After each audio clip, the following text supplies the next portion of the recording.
Likewise, I'm not. Ah, I'm not going to try and pronounce like the titles of the episodes. I don't think tonight. yeah, But yeah. It's probably best that might if be I don't a try. pattern going forward. Actually, I mean, yeah, because it's just going to get butchered, isn't it? Ironically Yeah, enough, so to speak. Yeah, yes, I was so going to to say speak, as it were. an appropriate term. Yeah, but I will note that the titles are twinned again, like the last two we Again, did. just like the Yeah. episodes themselves, right? I mean, this. Yes, I think it's what happened again. it's happened again, and I think what tends to happen with these two episodes in particular, because they come after the last two, which are sort of like markers of the midway of the season, but also Yeah. massive shifts in the story and the nature of the show.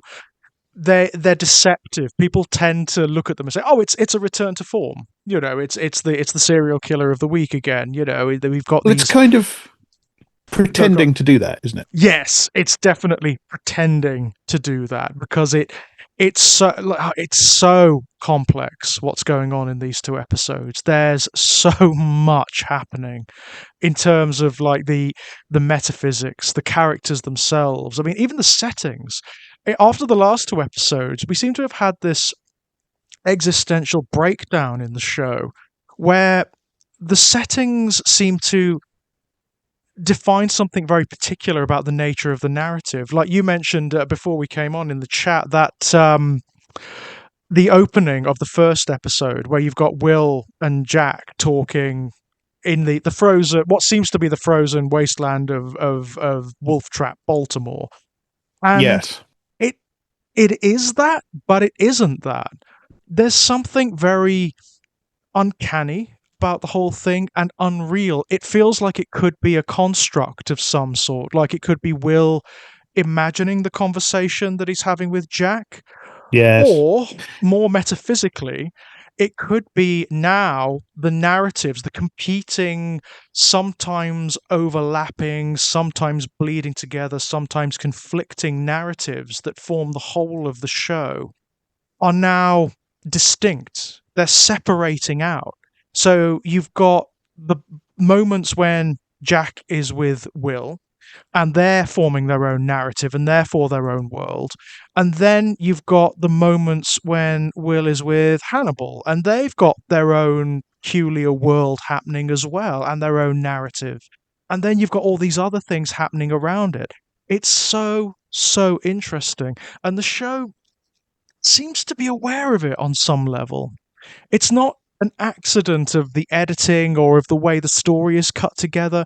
There are certain things that happen and certain things that are said that are curious, really curious. Like you said, there seems to be this almost like contradiction between the way Jack operates when he's in that scenario with Will, and then when he's talking to Hannibal in Hannibal's parlor, or when he's doing his CSI Baltimore thing and exploring the various murders and whatnot that's going on, there seems to be like it refers back to the oscillating strings and the string theory and the quantum foam stuff that seems to be happening in Futamono, Hmm. where there are myriad potentials and narratives and states of being all occurring at once. Yes, different versions of reality intermixing with each other. Yeah. Um, yeah, no, I love that scene. As I said to you in the sort of preparatory Mm. conversation, it's wonderfully surreal. It's just this Mm. blank, icy nowhere, and the two of them are sat apparently in this sort of What are they this doing? I zone mean, of emptiness. Well, they're yeah, ice fishing, aren't they? And they are, that's, but I mean, that's Will's interior, what would the still point or sort of of zen place, isn't it? yes. Fishing, because that's we see in series one, and I think series two as well. We Mhm. see scenes where he is quote unquote fishing with Abigail. Right. Is it Abigail? It Yeah, is. it It's is, isn't it? Abigail. Yeah, that's right. Yeah, It's Abigail one of Hobbs. Yeah, um, the more and peculiar they're in. fantasies that he has regarding Abigail, which if that means anything at all anymore, the distinction between fantasy and reality, I'm not sure it does. Well, this is it. It's breaking down. But yeah, we know from previous scenes where we've seen him fly fishing with Abigail, Mhm. scenes which we are which we are given to understand are not literally real. They are happening Right. inside Will's head, except that other things that we see later on do lead us to feel as though Abigail is in some way privy to those imaginary conversations, as though Oh they yeah. have been sort of psychically communing. And so the Well, motif of fishing returns, which mm, ties in with a big preoccupation of these two episodes about animals and fish in particular in this first one. yeah. Um, and so you can read this as happening inside Will's head, and this is Mhm. kind of a fantasy conversation between him and Jack. And in this version of reality that Will is imagining in his head, Jack is prepared to listen Mhm. to his contention that Hannibal is still the Chesapeake Ripper. You know, Right. he, as he says, you know, you catch the fish, I'll land it, or something like that. Mhm. That does seem to be both contradicted and confirmed by things we see out in the quote unquote real world of Right. Jack's behavior. Jack is outwardly, Jack is very, you know, it was Chilton. Hannibal and I are cool, and we all need to be cool with Mhm. each other because you know it was definitely Chilton. And yet there are things that Lawrence Fishburne does with his performance, like when Will makes a barbed comment around the dinner table. Mhm. Fishburne does this sharp look at him, and you can read that as, oh, Jack is realizing that Will still harbors suspicions about Hannibal, and Yeah. he doesn't share them. You could also read it as Jack being like, "Don't don't say that, Will. Keep quiet. We Keep need to keep quiet. quiet." Yes. You can Or read Jack as still watchful. yeah, absolutely. Or you can read it another way, which is again, it's Will sort of stepping out of the cage. You know, it's Will stepping out of boundaries. It's really again referring back to that first scene. It can be read as Will's fantasy, but there's also an element of Jack's fantasy about it too, or Jack's narrative. Because in Yeah. that narrative, Will is doing what he's supposed to.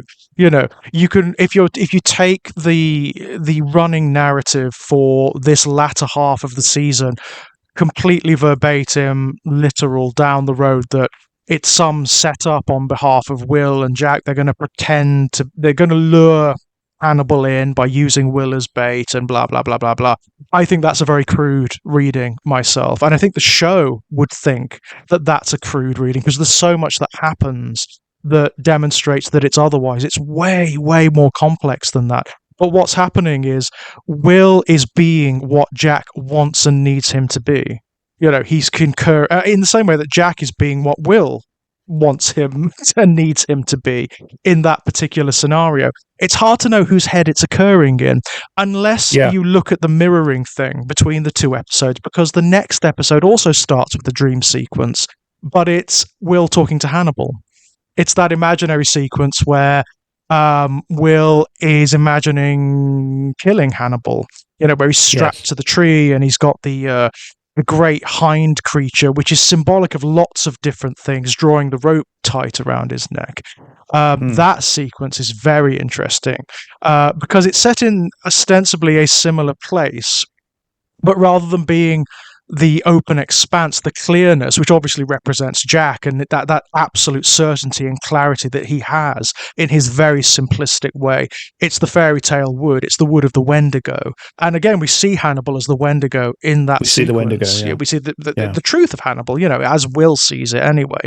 I mean, what fascinates me about that sequence is there's really strange things that happen because it's almost as though, although it is framed as an imaginary sequence, it's as though Hannibal is really there.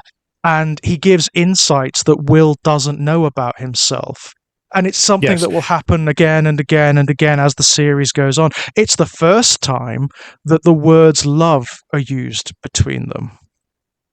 Isn't that Right. fascinating? There's a Yeah, that's interesting. confession or a profession of love between them that comes from Hannibal, the imaginary construct of Hannibal within Will's imagination. Hannibal says something along the lines of why didn't you just appeal to my better nature?" When Will replies, "I wasn't aware that you had one." And then Hannibal says something along the lines of, "To know someone so utterly, we must love them."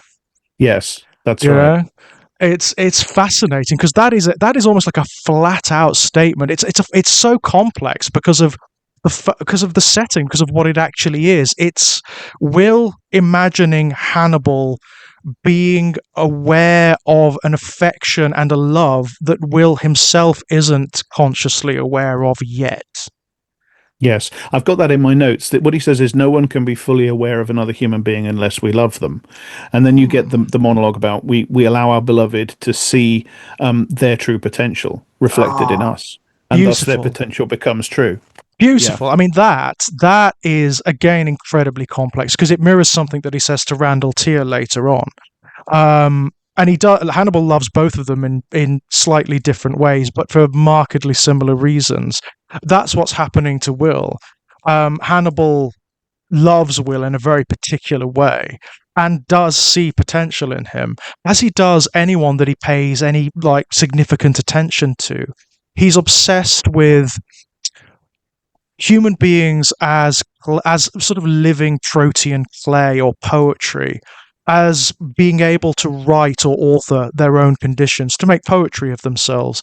And those human beings that do are the ones that he lionizes in a way. He sets them up on pedestals where other people see dysfunction and neurosis and pathology. He sees beauty and art and poetry. He says to Randall T. I mean, I know we're skipping ahead a little bit here, but there's that fantastic line, which I think it's so simple and it's almost like blink and you'll miss it. It's kind of perfunctory in a way, but it is so revealing of who Hannibal is. When he says to him, this beast is your highest nature. Revel It's in your what higher you are. self. Yeah. It's your highest Yeah. self. Revel in what you are. That's it. That is it for Hannibal. That is how and why he interacts with other human beings. That's where he perceives intrigue and interest in people, when they are able not only to imagine themselves as other than they're taught or conditioned to be, or required to be by a world and a reality that is entirely hypocritical and would see them crushed and mutilated into these very narrow, functionable shapes. It's people who are willing to defy all of that, even biology, even the constraints of anatomy and biology, and become something other. That's where love is for humanity in Hannibal. It's fascinating that you get that almost blunt confession, not only to Randall Tier, but he's also, I mean, he's also talking to Will. That's the other interesting thing. I mean, if you look, he's not looking at Randall. Randall's right beside him, or the beast is right beside him. He's looking at the house. He's looking at the house through the trees where Will is. And he's also Hmm. talking to the audience. He's telling the audience, you wanted to see me. And there's this whole running thing about characters seeing one another and Hannibal wanting to be seen. This is the confession. This and the beginning of that episode are the confessions. This is what I am. This is what I am at the core of my soul. He's Luciferian. He's Luciferian in a very interesting way. Like, he's that version of Lucifer which is very Miltonian, and which in the to paraphrase what's that film with Keanu Reeves and Al Pacino, The devil's advocate. the Devil's Advocate, to paraphrase that, he is nurturing of certain qualities of humanity that the forces of order and morality are censorious of and judgmental of and punishing of. It's fascinating. His whole project seems to be, it collides so powerfully with something I actually believe in my outside life, a conviction that's very foundational, which is our mutual friend Echo put it the best when they reviewed my short story collection, Strange Playgrounds. They said that it's what Lee aches for is a utopia of freaks. And yeah, Yes. that's absolutely true. And that to see that expressed so beautifully in another piece of media through another person's imagination is quite profound because I don't see it very often. Yes. I think the trap door, or the sort of man trap that's laid inside this whole thing, Hmm. inside Hannibal's project, is the trap of influence, though, isn't it? Yeah. Because if he prizes self-actualization Hmm. above all else, you know, then the problem is that what he's doing is he's influencing people. He's Yes. influencing, and these episodes make that very clear. He does this, as I think Will begins to realize, but when he becomes aware of Margot Verger, who makes her debut, Hmm. and also of Randall Tier Of Randall, yeah. before, and himself, obviously, as well. They're all people who have come into Hannibal's sphere Hmm. that Hannibal has started to guide. To put it politely, Yeah. but Hannibal always guides people in the same direction. He always Hmm. guides people towards the destructive version of Hmm. themselves. Um, and Hannibal, of course, sees that's the problem with the Yeah. viewpoint, which is that Hannibal always sees the self-actualization as being expressed in the form of destructiveness of other people. That's right. Yeah. And he always influences people that come to him who have that potential in that direction. And even aside from talking about the morality of killing other people, Hmm. I mean, this is something Oscar Wilde talked about, Dorian Gray, and in other places. Influence is kind of inherently immoral in itself. Inherently, yes. You are putting yourself inside another person, and Hannibal does that, and I think that does tie in very well with the Miltonian version of Lucifer or Satan as well, Definitely. because yes, you can certainly look upon Satan of that kind as a sort of humanistic figure Hmm. that wants to that wants to help us to reach our potential, but it's always a particular type of potential Hmm.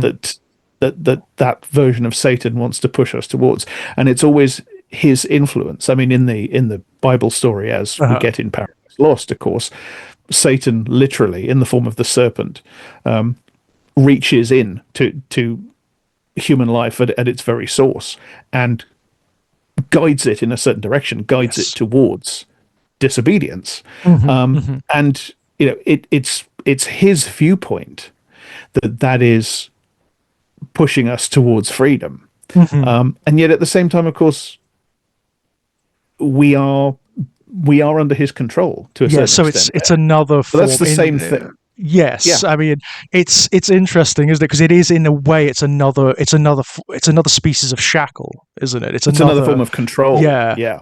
I mean Hannibal probably wouldn't see it that way. What I imagine the way he would justify what he's doing, as particularly with regards to Will and certainly with regards to Randall, is that they've already been conditioned. They've already had their wings clipped, as it were. And he's pushing them towards a state where they can better realize themselves. That's how he would justify it in his own head. Hmm. And in But fact, there is a conversation. I don't know whether it's one they've already had or whether it's one that they have later on, where they debate this exact thing, where Will says to Hannibal, they're debating about God and they're debating about morality and good and evil and whatnot. And Hannibal asks him, "Am I evil in your eyes?" And Will says, "You're destructive." He uses that exact term, "You're destructive." And hmm, Hannibal says to him, "Oh, destructive is evil, is it? If it's that simple, then storms are evil. Then you know, plagues are evil. If it's that simple." yes, which means And God is evil it means because that God all is comes from evil. God. Yeah. Exactly, exactly. Which is, it's a conversation they have in one of these episodes, and it's repeated and expounded upon again and again and again and again. I mean, that's another element of what Hannibal is doing. There's like an almost like creative desecration going on here. It's as though Hannibal, and it's manifested through extreme acts of all kinds. It's through the conditioning it's the influence that he has. It's the almost like parasitic violation that he has upon other people's lives and psyches and souls, but also in acts as extreme as murder, turning murder into theatre and art. It's almost like he's winking at God. It's almost like he's saying, "Well, come on then." If you're there, if you're there, descend and stop me. Yes. If there is morality in the universe, if there is justice, if you can grind it down and show me an inch of justice, do it. But you don't, do you? But that's the interesting thing is he kind of does in the form of Will. Will has got Well, this this is it. really. Yeah. Will has got like he's counterpointed to Hannibal as the Lamb of God, right, which will manifest much later on in a very literal way, as this avatar of righteous justice, and that is his burgeoning pathology, right? That Yes. doing bad things to bad people makes him feel good, ultimately. Will's pathology is pretty straightforwardly the sin of wrath. Yeah. Um, it is the idea that you have the right to visit, cruelty Mhm. upon others for righteous reasons. Yeah, yeah. Um, The Wrath of the Lamb, as Hannibal calls it later on, much later on. exactly. He's not there yet, of course. He's not there yet. He's still But it's very the much basis of his desire to kill. exactly. The basis of his desire to kill is rage at cruelty. Yeah. Essentially, I mean, you see that very clearly in the first episode that we're talking about, where Mm, he seems at least to be ready to kill the serial killer social worker. right. Not really because he's a serial killer of women, actually, but because of the fact, and this is really interesting, Mm, because he drove Peter yeah. to the point where Peter committed an act of violence. That Yeah. is what Will finds so objectionable, and that, of course, mirrors what Will feels about himself. He feels of himself that he is somebody fundamentally ethical and gentle who has been Right. driven to do things that he finds abhorrent by the cruelty of others. So he sees in Peter a direct echo of himself, which is fair enough. There is a direct Yeah. echo.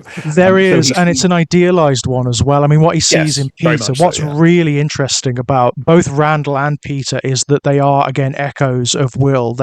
They're sort of like if you take the complexity of Will and you take the components and set them separately and allow Will to look at them, They're to kind sort of of Will split into two they separate are people, very aren't they? Yeah. much. And they're both idealizations of Will as well. That's really interesting. Peter is kind of Will as he would like to perceive himself. Peter's all innocence. He's a healer. He's a caring person. He's He's all empathy. ultimately, yeah, in fact, he's all empathy to the point Yeah. whereby he can't abide being around people. It's too painful to be around the complexity of other human beings, you know? Yeah. Um, and it's very He interesting. has a kind he obviously he's supposed to have a kind of a spectrum disorder or something that Yes. looks, because of his brain damage, something Mhm. that looks like a spectrum disorder. And Right. it's, that of course echoes the fact that disorder is probably the wrong word, but Yeah. that echoes the fact that Will is on the spectrum somewhere. And Will, when he looks at Peter, he sees, a version of himself that's less capable of being in the world, but at the same time more innocent. He's more innocent and more idealized in that regard. Something Yeah. a way Yeah. he wishes he could return to, but which Hannibal. It's so interesting that Hannibal has kind of maneuvered him into a position where he can look at that, where it's externalized now because he's different from it. He is removed from it. It's an almost like bereavement process. He's looking at an old self or an idealization of Yes. himself that he held on to for such a long time, but which Well, is now dead. there's a lot of talk in that episode about chrysalises and cocoons as well. Yeah. Well, I mean, So like you literally have one with the coffin birth, don't you? I mean, you have yes, the rebirth imagery just baked in there, yeah, which is fascinating. I love Peter's a great character. Peter's really interesting because he's one of these really extreme characters, which makes sense when you look at it in the terms that we're looking at it. He is not a complete human being. He's not like confused and conflicted. He's actually completely pure, far too pure for the world in which he operates. And it's the way Will looks at him is almost like he's going through a mourning process for himself. What he's I looking at the find, chrysalis that he came out of, yeah, and wishing he could crawl back into it. wishing he could crawl back in and be reborn. Yeah, absolutely, absolutely. What I find particularly fascinating is the visual stuff in this episode because once again you have this thing where if you don't watch you're going to miss stuff. You are going to miss really important things in that last sequence. Like Hannibal hardly ever doesn't interact with Peter at all. Like, Peter doesn't even seem to see him at Yeah. all. It's really fascinating. Pete, I don't know whether it It's was almost like the Sixth directorial. Sense, where you Yeah, notice afterwards that nobody other than the kid is interacting with Bruce Willis. yeah, it is really peculiar. Now, the social worker, when he crawls out of the belly of the horse, he does see Hannibal. And of course he sees Hannibal. He's tainted. He's one of the souls that would see Hannibal, that would hear the voice of Lucifer, right? But Hmm. Peter, Hannibal's anathema to him. He's not part of Peter's world. So it makes sense that he doesn't see him. The same is true with Jack Graham. He hardly sees him. Sorry, Jack. I Jack agree that Crawford, yeah. Jack Crawford. Sorry, man. I've got your name like right in front of me, and I just yeah. Sorry about that. Yeah, Jack Crawford. Yes, that Jack. The other Jack, Lawrence Fishburne Jack. When they're interacting, he doesn't look at Slight him at difference. all. Yeah, He yeah, refuses to look at him, even when he takes the photograph. He does this whole contortion. The only person he's really yeah. listening to and really seeing is Will. That's right. Yeah, It's yeah. That's a. By the way, that is a wonderful performance from the actor playing Peter. He's so really, good. really Yeah. good. And it could have so easily, like, that. It's one of those characters, isn't it, where it could have really been bad. It could have Hmm. really fallen flat. I mean, as portrayals of mental health and learning difficulties and whatnot, often they're just dreadful. Generally, they are Hmm. just dreadful. And I say this kind of show. I'm not even sure I know what kind of show this is exactly, but you know what I mean, like the American serial and whatnot. They tend to be bad. This is Oh, I've really seen it. beautiful. No, Yeah. Oh my I've God. I yeah, mean, like I the tendency to make like autistic people into superheroes and what. It's just, oh yeah, yeah, yeah, awful stuff. yeah. Whereas this is one of those performances where it's almost not like a performance. It feels so Yeah. real It and feels so really real, yeah, from somebody who yeah, works regularly with people with learning difficulties. It's like, yes, it's very, very real. Right down to like the physicality is brilliant. yeah. Just the little twitches, the The blinks, the speech looking patterns away, and the everything. speech patterns. Yes, the slightly like infantilized speech pattern where you can't pronounce certain. It's beautiful. It's a beautiful performance, and yet he manages to convey this almost like ascended quality, like a purity, that he is a saintly, almost angelic figure, as his name does suggest. He's named after Saint Francis of Assisi, Yes, the patron saint of animals, right? So again, that yes, mirroring thing happening in this episode. You've got patron saint of animals. In the next episode, you've got an animal. You've got a man who yes. believes himself to be an animal, or rather identifies as an animal. Both echoes or reflections of aspects of Will's character. Just, I mean, you want to collide them together. You want to see what would happen to Randall if Peter met him. Yeah, you do, don't you? I Yeah, mean, you could integrate these even more. you could have. I mean, Um, I'm glad they didn't, because yes, they operate in different worlds, right? That's kind of the point of the episodes. They operate in completely non-overlapping magisteria, but beyond the incidents of them both having quite clear animal motifs. yeah. This is very definitely a two-parter. But Very much. the thing that makes it a coherent whole, these two episodes stick together as a coherent whole, is thematic rather than. I Yeah, mean, you see Peter again in the second you episode, do. but You the do. the Acting thing as like that's a guide or a sage to Will. yes, I mean, in another echo, of course, is that Will has gone to the place where somebody is being confined for having Hmm. committed crimes and is Yes. getting insights from them. That's an echo of Clarice Of Starling course. and Yes. Hannibal Lecter in the film. And the bird, the Hmm. bird that Peter puts inside Sarah's body to be Yeah. her substitute heartbeat is a starling. So It's a Starling. Well, actually, I mean, from what I understand, there was going to be in either this episode or the next episode, at one point in the writing, there was going to be a Clarice Starling character. She was yeah, actually going to turn up, which is kind of interesting. I'm glad she didn't, because we've already Yeah. kind of got her in echoes and reflections. I mean, she inhabits like almost all of certainly the female characters, and indeed many of the male characters have echoes of Clarice Starling in them. Um, She haunts the entire series through she her really absence. does. She really Yeah. does. I mean, there's always been talk of that they should do a series four and they should bring Clarice into it. And my response is no, no, no, no, no, no. You're missing the point. Don't do it. It can only undermine what's gone before. It can Mm. only undermine what's gone before. There's even I mean, I didn't even notice until I was looking at the show notes, and you know how many times I've seen this show, but there's a very, very quick sequence at the end where Will is talking to Peter in the stables, and Hannibal is in the background, and he's petting a lamb. He's petting a sheep. Yes. And it's like, yeah, yeah, all right, cool. And it has like everything in this goddamn show. It has multiple resonances. I mean, obviously, it references the Silence of the Lambs. It's also a precursor of what's going on with Will. It's the Wrath of the Lamb stuff. It Yes. is yet another reinforcement of the animal and sort of like pagan motif, which is going to be it's going to run through the show from this point on. I mean, Hannibal even states at the very beginning that he agrees with the pagans that the horse is divine.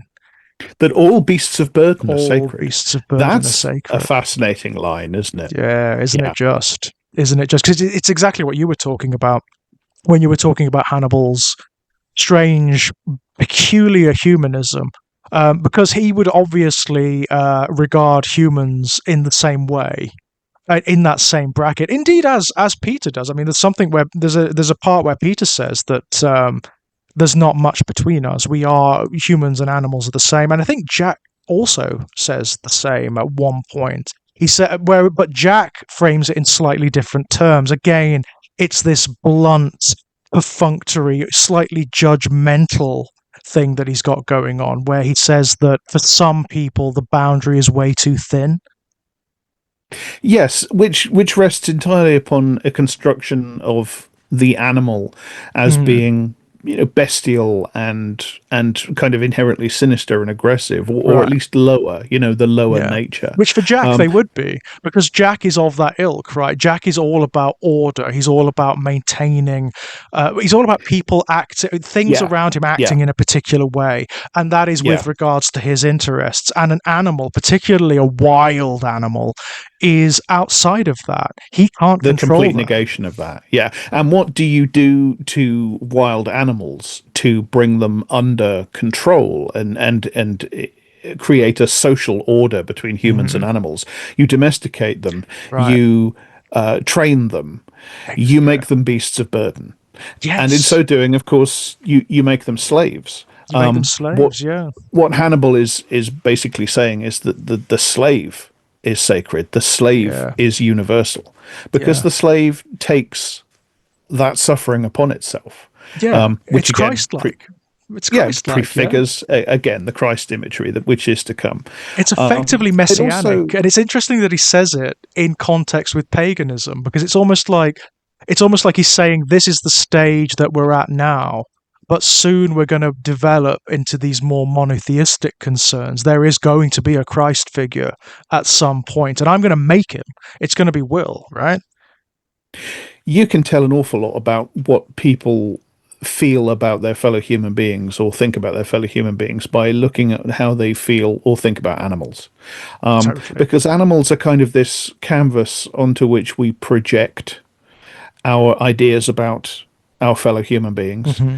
And as you just pointed out, Jack sees animals as these lower creatures that Hmm. humans are far too close to, and they need to be Yeah. controlled and tamed. And if they're out of control, they need to be killed. Yeah. They're either And that's sort of useful or the or they're classic. inconvenient. Yeah. That's it. Yeah, and you have the vergers starting to enter the story at this point, and the Yes. vergers are people whose entire fortune is based upon the enslavement, the torture, and the slaughter of Yeah. animals. Margot has the line about how many thousands of Yeah. cows and pigs they slaughter every day to make their money. Hmm. To them, or at least to Mason, because Margot's a slightly different character. Yeah. Animals are just raw material; they are just commodity. And I think Mason sort of Mason fundamentally feels the same way about people. That's what I was saying. You Oh can yeah. tell how people feel about people to how they see animals.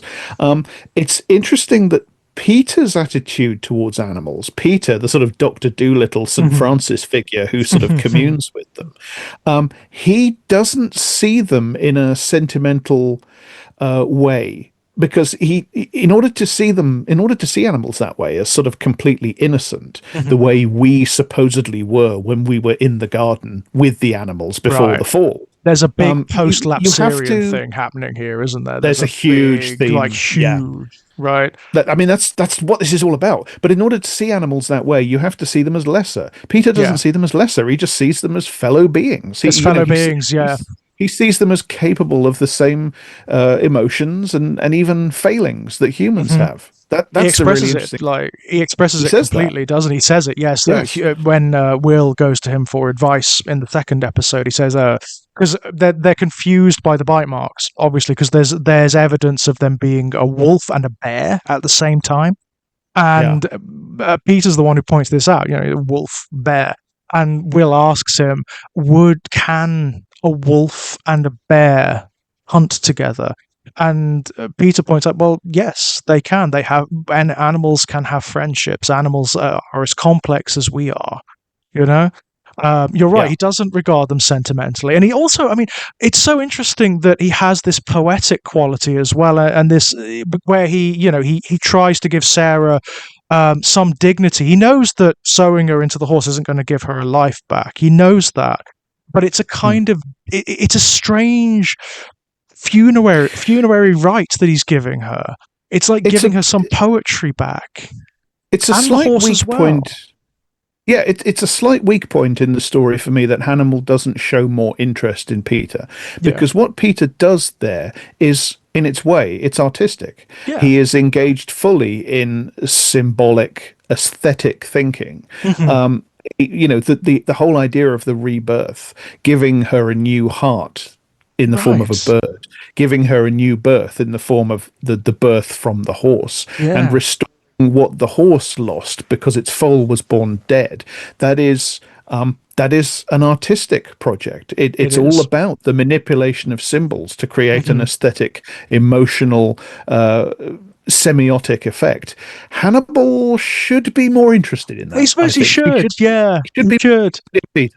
I think. It's in Um, his. It's certainly in his milieu, isn't it? It's the kind of but I thing. think, yeah, I think it hooks into what I was saying before, which is that the trapdoor in Hannibal is that he can only see self-actualization going into the form of destructiveness. Because Yes. what Peter does is not fundamentally destructive.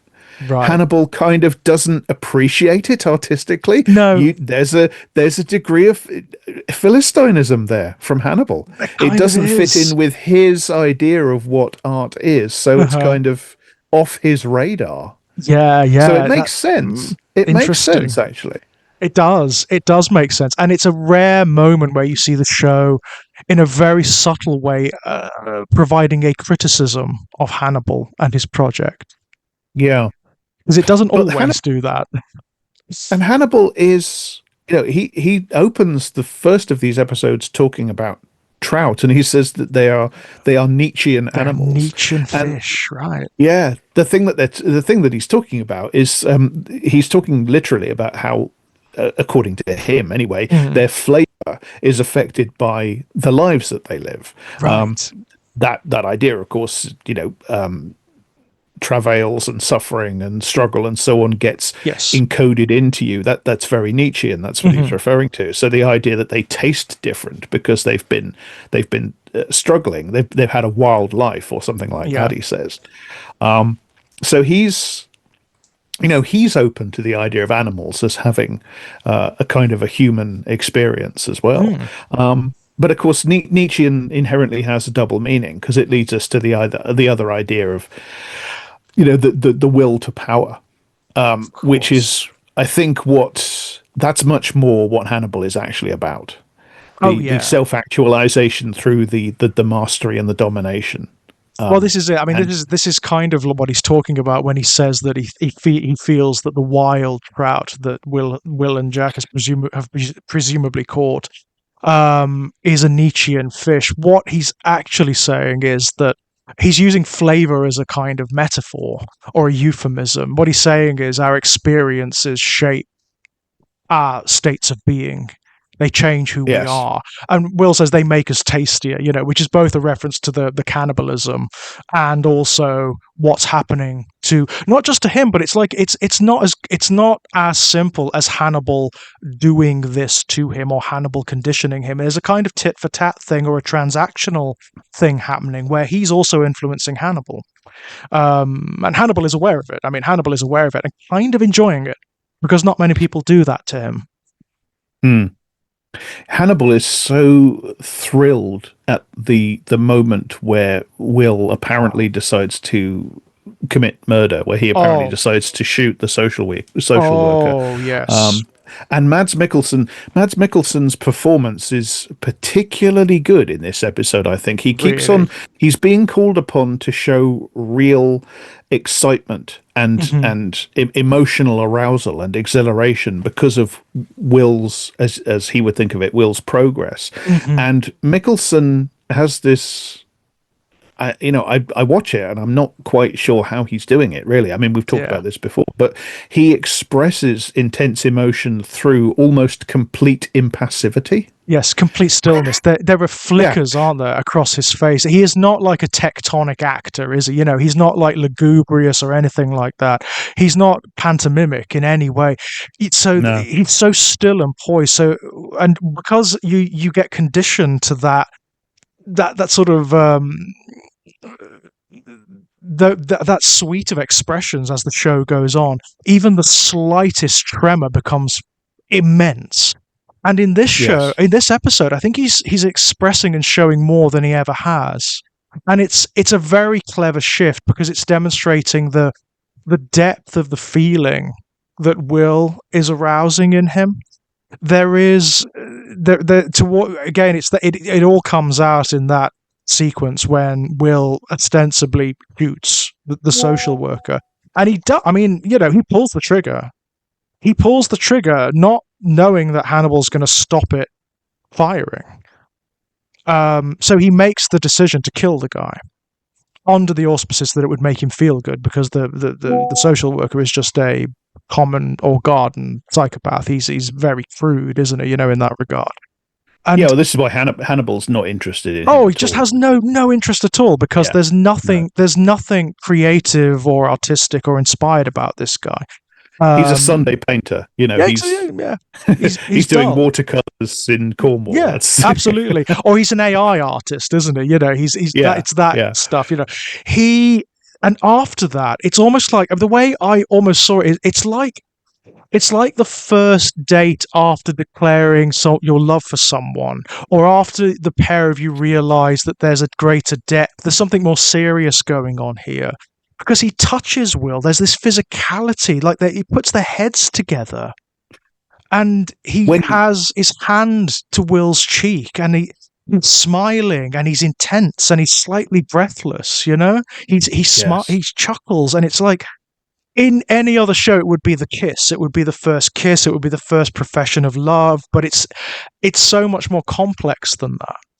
It's so much more complex than that. So it is romantic and it is erotic. There is this almost like he doesn't quite know how to express what he's feeling for Will physically. And the words he chooses as well. When he says something along the lines of "in all my years of experience, I could never predict you. hmm. I can whisper through the cocoon, through the chrysalis, but what emerges is beyond me." Yes, and I think Hannibal is sort of constantly on this quest, isn't he? As these episodes begin to make clear, Hmm. this is kind of his meta project, which is Totally. to Yeah. to do this experiment over and over and over again and see what happens on each individual occasion, Yeah. and then to see how the different experiments interact with each other. I Yeah. think it's in the following episode after this where you see Hannibal and Will again in Hannibal's office, and Mhm. suddenly their entire physical interaction is completely different. They're Yeah. no longer sitting opposite from each other, looking at each other. Hmm. Hannibal at his desk and he's fussing around with papers and things, Hmm. and Will is sat facing away from him, bum on the He's desk. on the desk. Yeah, I mean he's been Incredibly elevated, hasn't intimate. he? It's Yeah. incredibly domestic and intimate suddenly between them. Yep. And Will has changed Yes. physically in that space has changed. We spoke about we didn't mention Will's glow up last time, did we? When he turned up in at the end of the I think we previous. forgot to mention it, We didn't we? did. Yeah. When he turns up at the end of Yakumono at his usual appointment, and he is physically different. He has made an effort. He has combed his hair, and it looks like he's actually ironed his shirt, maybe, or made an attempt to do so. He looks more like he's emulating poorly in a very almost like childlike way, emulating Hannibal's style or what he expects Hannibal would like to see him dressed as, um, it's fascinating, and this is another step in that transformation. As you say, suddenly they're not. It's not a formal arrangement. It is not psychiatrist and patient anymore. Something else is happening now. They're No, that operating intimately. yes, that room has suddenly it stopped being Hannibal's consulting room and it started to be in some sense their living room. Yeah, Their communal yeah, living room feels. totally. It's the place where they spin their story. This is now their sanctuary. And again, it's one of these strange liminal spaces where sometimes what goes on in that space almost seems to contradict what goes on in other spaces, particularly when you compare and contrast it with what's happening between Will and Jack. It's I love that. I love that so much. Those competing narratives and these spaces that aren't real that don't Mm. seem to be real. They're almost abstract. They're almost liminal. Are there any scenes apart from that first one that we were talking about, the apparent ice fishing scene? Mm. Are there any scenes between Will and Jack in these episodes that are not at work, so to speak? I I can't don't think of any. know. You will start to get some of them later on. Right. Where they do discuss more formally, where they're in like Jack's office, for example, in which contrasts totally with what we see here between Hannibal and Will. But we don't see it in this episode. I think these episodes in particular, are really hammering home what's going on between Hannibal and Will more than anything. Yes, and by default, they do hammer home in a sort of negative way what is going on between Will and Jack. That Yeah. relationship it's either been emptied of intimacy Hmm. or the intimacy that used to exist, because there's quite a lot in the first season particularly about the relationship between Will Graham and Jack Crawford. Yeah. It's no wonder you get confused, really, because we've got a Jack Crawford and a Will Graham. Yeah, I know, Um, I know. Yes, um, it's you couldn't write I it, could can't you? I Couldn't can't write it. Google myself. I can't No. Google myself even if I wanted to. Yeah, there's a lot in series one where it's about their relationship, and they have a fair Mm. few scenes where I mean they're at work technically, but they're Mhm. they're having wider conversations. They're in the car to go together, or they're in Jack's office together, or whatever. Mhm. That, so far anyway, since Will's release, that has been stripped right back down. But we do have that opening scene. But as we were saying, the show has got almost entirely its own completely individual approach to diegesis now. It's Mhm. like, the question of whether or not that scene actually happened is kind of irrelevant. It's kind of It's irrelevant, isn't it? just, Because that doesn't mean anything anymore. what It does that mean? happened. Yeah, exactly. Scenes now Happened. can be viewed as just discursive exercises in sort of the narrative, talking about where Yeah. characters are in relation to each other, without necessarily us, the audience, having to derive from that the idea that these scenes or these dialogue exchanges actually literally happened. You know, Absolutely. And they don't even have to have like consistency either. The ambiguities and contradictions actually inform the nature and themes of the wider show and the state in which it's operating. It's almost like post-lapsarian dream that's going on now. It's Yeah, yeah, it's brilliant. It's absolutely wonderful, and wow. This episode, the furry episode, by the way, there are the furry furries in this. episode. Yes, there are furries in this. And of course, when you get a furry in Hannibal, it really is something else. It's someone who takes that to the utmost extreme. It's someone who, oh yeah, he's got a Yeah. fursuit, all right. He's got a fursuit, all right. And We're not talking about somebody with like, a plush suit in the trans flag colors with big anime eyes. no, we are not. No, we are not. We're talking about someone who has, as I think Jack says at one point, he built his own beast. This guy, I mean, the way this episode is framed as well, like that opening sequence is a monster movie, right? It's Oh yeah, it's a straight. werewolf It's a movie. It's a straight werewolf werewolf movie. movie, right? Even Yeah, down to the shot of the moon. I mean, I know it's not a shot of the full moon, moon, but but it's it's a still, smiling moon. Yeah, yeah, it's a sickle yeah. moon. Interesting, right? But yeah, the way it frames the Randall Tier monster. Of course, at this point, you don't even know it's a human. You could, just watching this opening segment, you could be forgiven for thinking, "Am I watching the wrong show?" Am I watching the X-Files? That's what Yeah, it's like. It's like an X-Files episode. Yeah. it lifts the way it lifts the trucker up, Yeah. as he's Yeah. glancing around, and you just get that, you get a fleeting glimpse of the shape of it as it's crouching down over him, and because of the I way the love sorry, I go on. love how little you see of Randall in his costume as well. Yes, it's brilliant. That In fact, I don't think you yeah. ever see it in its complete entirety until he's dead. And you never really see it fully then No. because it's so dark and Yeah. and that's I mean this show in whenever it was made and with the budget that Mhm. it had the option Yeah, to have a really good impressive looking hydraulic animal murder suit and totally. to show it to you, and it chooses not to, despite the fact that there's probably no technical reason. I mean, part of why you see so little of the alien in the original Ridley Scott movie, that's the correct decision Yep. artistically, but part of why that decision was made was that I mean, you can see in the backstage photographs of the guy in Hmm. the suit. It's an amazing design. It's an amazing suit and everything. But you can see it's a guy in a It's a suit. It's guy in a still suit. Yeah, fundamentally a guy in a rubber suit. So absolutely. they shoot around it as much as possible, which is the right thing to do. They didn't have to do that here. They choose to do it, Yeah, and it's so effective it's the right because decision. yeah, yeah. It just Nothing enhances could the be more feeling. powerful than your imagination of what this thing Oh, is. absolutely, and of course that echoes what's going on in Randall's head as well, right? You don't really want to see it realized, and nor does Randall per se. It's what it feels like to be the monster, to be the beast. That's what matters. He's emulating as best he can. I mean, that's even in it's even in the dialogue at one point where Hannibal is discussing Randall's very particular pathology with, I believe it's with Jack, or it might be with Will.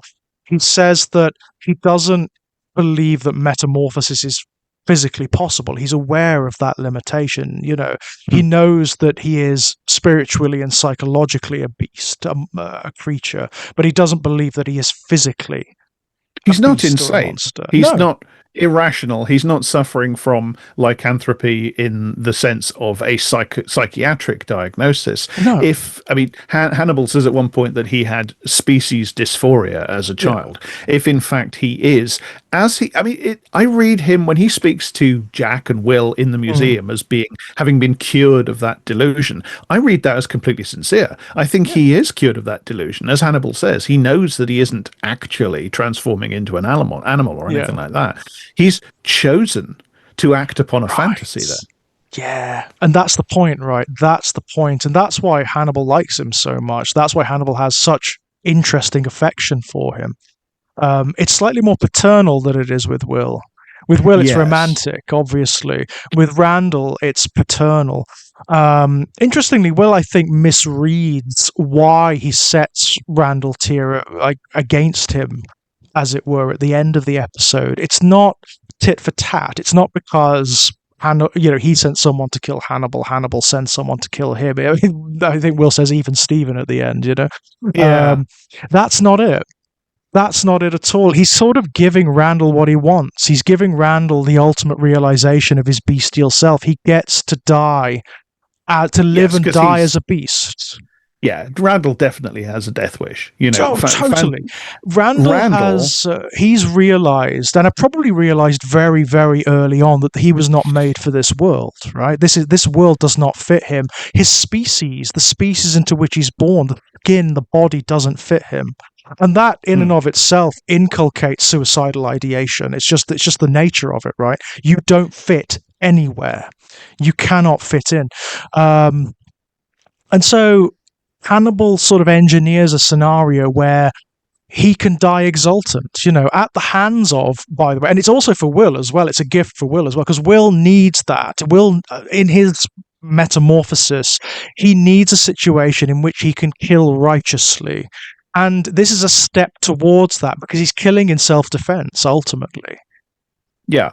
Hannibal is giving Will, he's feeding Will's growing selfhood as a killer. He's also, as you say, he's giving Randall what Randall fundamentally wants. Randall definitely is a death wish case. Randall, unlike Peter, who sees animals as fundamentally just no different from human beings. He sees animals as having the same content and subjectivity and interiority as the rest of us have. Randall definitely doesn't. Randall sees animals as mindless, and he wants to become that. He wants to become. I mean, there's the famous quote from Dr. Johnson that people know because it's used by Hunter Thompson at the start of Fear and Loathing in Las Vegas. He who makes a beast of himself gets rid of the pain of being a man. I think that's what Randall is doing. Randall is trying to make himself mindless. He's trying to make himself a mindless animal, which, tying in with the wider themes of these episodes about, as you mentioned, the theme about the prelapsarian and the animals, as what he's doing is he's trying to make himself innocent. He's trying to make himself innocent of the knowledge of good and evil, like the animals in the garden, like Adam and Eve before the fall.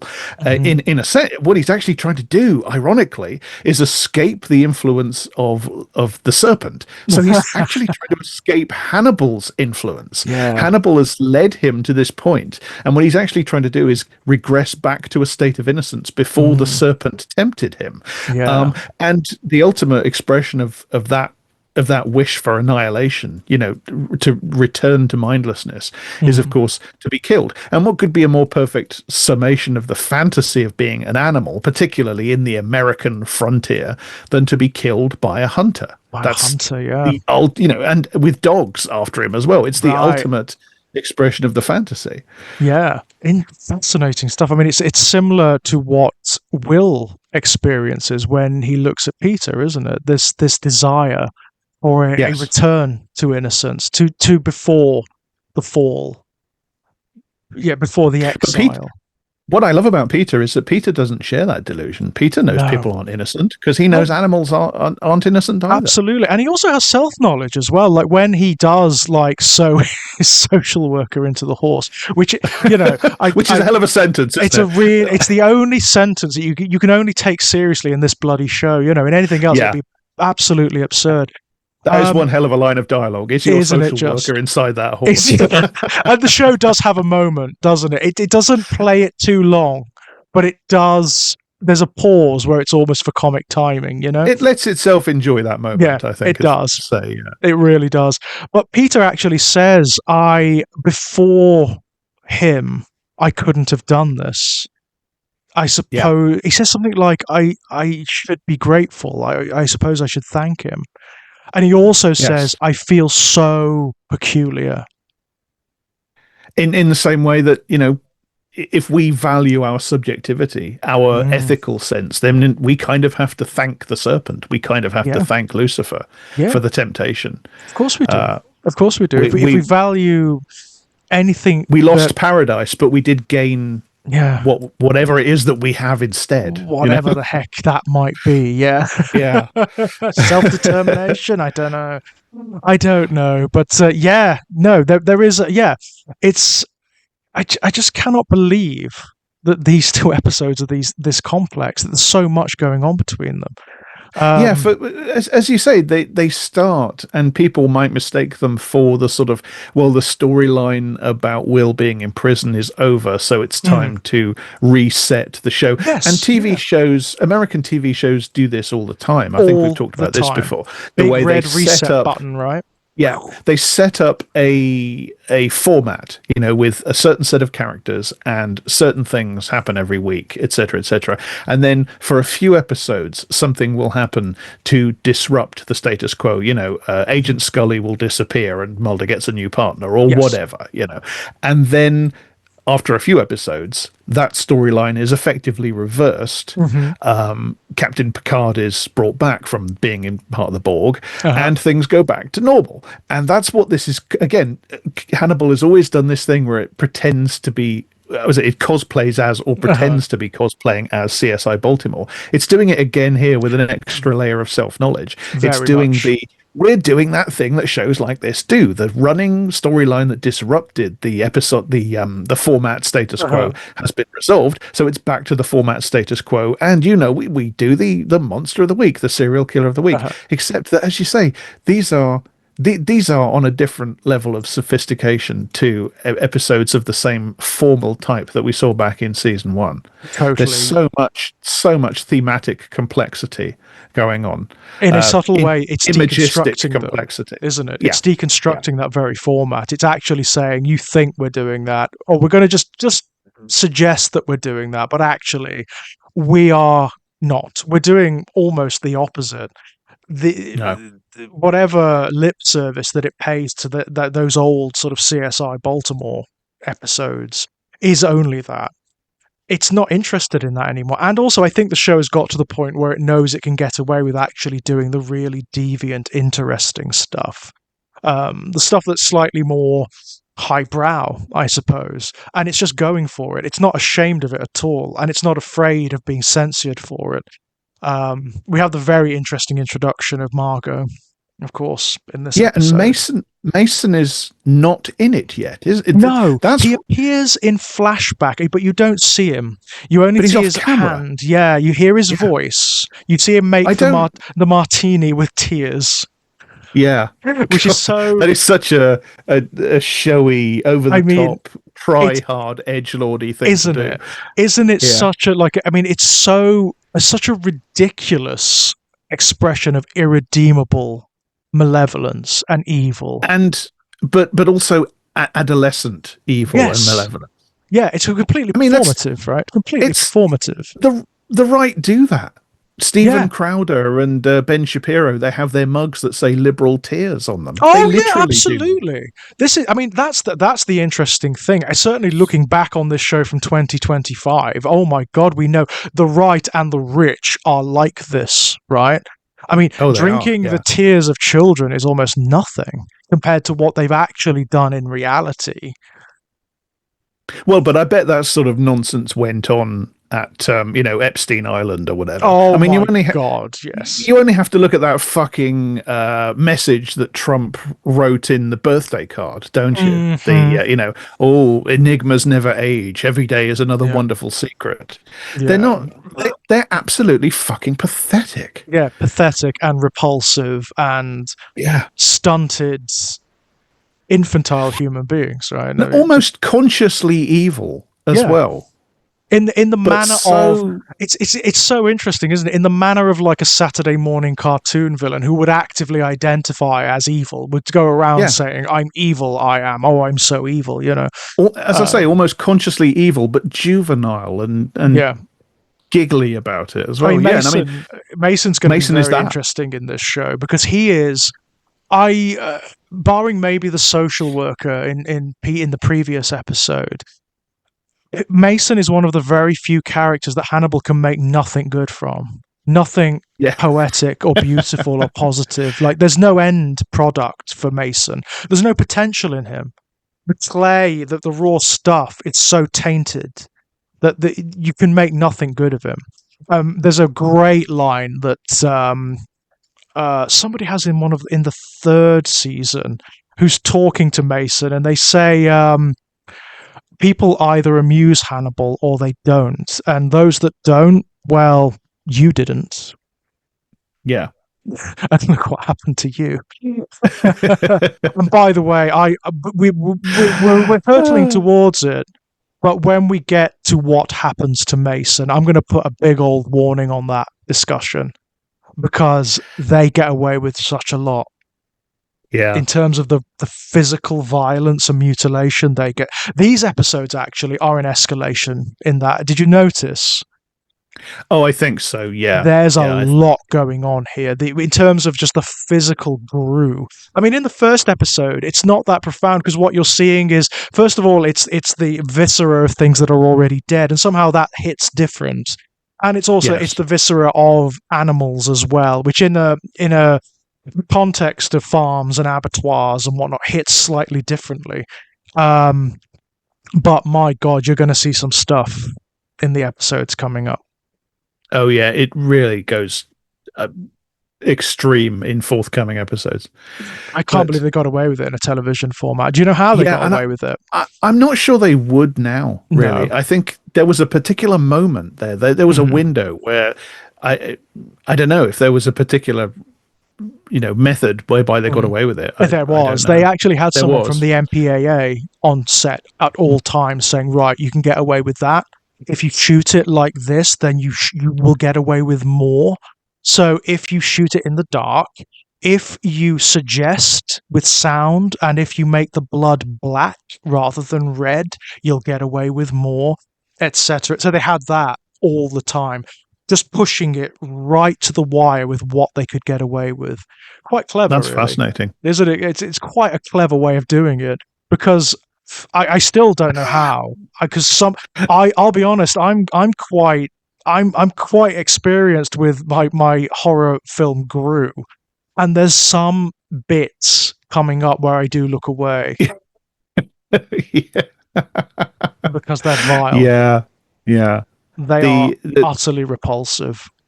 the bit in the series so far that I just cannot look at is Gideon's attack on the nurse in his first Oh, episode. yeah, That's because thus far. it's That's eyes, probably yeah. it's yeah.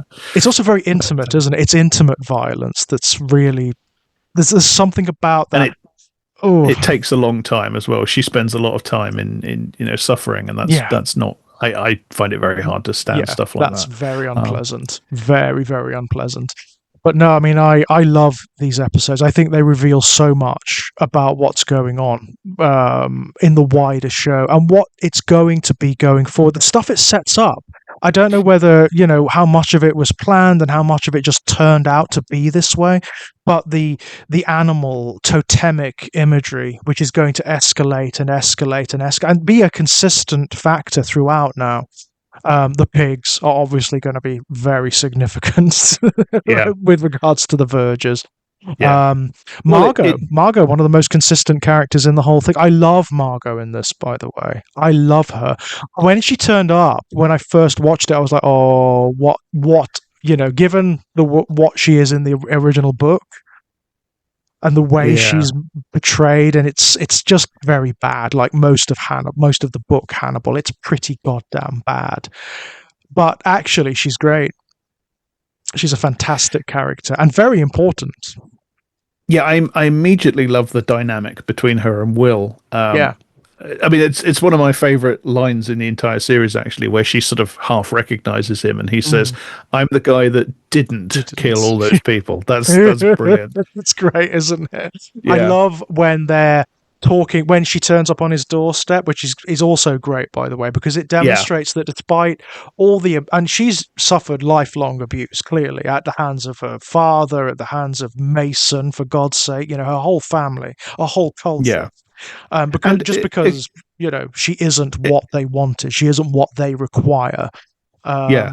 I It's love explicitly, even now, it's explicitly misogynistic and totally. queerphobic abuse. Totally. Yeah, Yeah, yeah, totally. I love when they're talking over whiskey and Will asks her, so what's your the exact line is what's your private carnage? And she yeah, tells him about Mason and she says, oh, I tried to kill my brother. And he says, did he have it coming? And she says, oh, yes, oh, yes. Oh And then yes. she asks Will, what's your private carnage? And he says, well, I tried to kill Dr. Lecter. And Margot asks, did he have it coming? And Will says, I don't know. I don't rightly know. I'm uncertain on that, That's fascinating. isn't it? Yeah. Isn't it? Because, I Will th- doesn't want to kill Hannibal anymore. That's the interesting thing. He fantasizes about it. It's still lingering there, but he actually doesn't want to kill Hannibal anymore. We know that from the previous episodes because he's had the chance any number of times to kill Hannibal. He could have killed him hundreds of times at this point, but he doesn't. I'm trying to remember the rest of series two and how, because I know the series does pull a kind of a, twist towards the end where it reconfigures things that you've seen Will doing. Mm, I kind of had it in my head that the scene where he's apparently going to pull the trigger on the serial killer social worker mm. is some sort of trick Oh no. where he's no. Okay, well Oh I'm no. imagining that then. He was going. He was fully. He was willing to kill him. He Yeah. wanted to Well, kill him. it's more then that Will is in the process of, deciding which side he's going to fall down on at this Yeah, point, isn't it? It exactly really that. is. And that does Yeah. become like the fulcrum of this entire season. Like, what narrative is he going to conform to? Who am I? That's Yeah. it's the Well, that fundamental question that of the makes show. sense of the remark. Did he have it coming? I don't know. That I makes don't sense of know. that because Yeah. he is in a state of not being certain. Mhm. Yeah. He also tells Hannibal in this episode, I believe it is, that he's riddled with regrets, and he regrets. He says he talks in quite vague terms. I regret what happened at the stable. And Hannibal misinterprets. Hannibal actually says, well, you're lucky I was there then to stop you. And Will says, no, no, no, no, no, no. You're misunderstanding. I regret that letting you stop me. Mm. Mm. Now you can read that again, like a lot of the dialogue you can read in multiple ways. It could be a seduction by Will. He could just be because he could just be giving Hannibal what he knows he wants, in order to get him in deeper. Or he Yes. could be being honest. And the way I read it, given that he was prepared to pull the trigger and he did, I read it as a confession. I think he's telling the truth. Mm. I think he would have But of loved to course, have shot the bastard, and I think a oh, I lot of the mean, audience would have liked him to have shot him as sure. I well. mean, the episode really it loads the dice really by making him somebody who is cruel to animals and Mhm. cruel to this sort of saintly, Yeah, innocent figure, Peter, as well. he's also. I mean, Um, like the way the actor knows as well. The actor knows he's playing a hateful figure, and he does this smirk all the way through. Every line is yeah, delivered yeah. through this Oh, smirk. can we talk about the scene between him and Alana, Oh yes, where Alana is let's. interviewing him? Because Yeah, Alana is brilliant in that scene. It isn't just, it she? just, it just goes to show that she's. I mean, this is a horrible way of putting it, but Yeah, on her level, she's really yeah. good. She's dealing Yes, with somebody there who is on her level in yes. a sense. Someone that He she is the kind of understands, right? yeah, he is the kind of creature that she can deal with, and she Hmm. deals with him absolutely brilliantly. Yeah, She just she. playou with him like Yeah, a she nails him, like a doesn't she? cat playing with him. Yeah, absolutely. Yeah, Absolutely yeah. nails him. She puts him. He is trying, like, and as psychopaths actually do. To him, it's a game of dominion. He is constantly trying to assert himself, and Mm. when she undermines him in the most subtle way imaginable, and in ways that he can't understand, i.e., the emotional. Oh, that's when you get the reaction. When you get the slight He temper tantrums. he can't bear the slightest implication that he might not be in charge, Right. even though I think he knows that he's being manipulated and assessed at Mm. that moment. The fact that she patronizes him and sort of pats his hand and stuff like that, and then takes a condescending attitude, he can't not react to it. He No, just of course. cannot bear it.